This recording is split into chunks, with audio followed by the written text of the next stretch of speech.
স্কুলে এখন এক্সাম চলছে, জান অনেকগুলো এক্সাম হয়ে গেছে, তবে আজকে রয়েছে ড্রয়িং আর স্পোর্টস দুটোই। তো তার জন্য সব বাচ্চাকে সঙ্গে করে নিয়ে মাঠে চলে এসেছি। সকলে কিন্তু স্যারকে দেখে করার চেষ্টা করলেও বাচ্চা মানুষ তাই সেরকমভাবে পারছে না, কিন্তু এদের মনোযোগটা খুবই ভালো আছে এই খেলাধুলার বিষয়ে। আর খেলাধুলা করতে পেলে বাচ্চারা কি, এদের মধ্যে বেশ কিছু বাচ্চা আছে যারা এত বদমাইশি করছিল যে হাততালি দিতে বারণ করলে, কথা বলতে বারণ করলেও শুনছিল না। আর এতগুলো বাচ্চার মধ্যে তাকে খুঁজে বের করা খুবই কঠিন।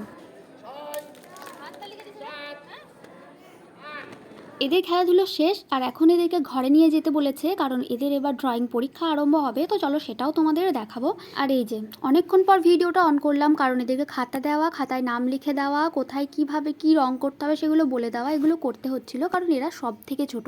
তো চলো এদের থেকে একজনের খাতার তোমাদেরকে ছবিগুলো দেখাচ্ছি। আসলে এই ছবিগুলো আঁকায় থাকে, এদেরকে বাস রং করতে হয়। তো কেমন লাগলো জানিও। ভিডিওটা যদি ভালো লাগে তো একটা লাইক আর চ্যানেলটাকে সাবস্ক্রাইব করে পাশে থেকো।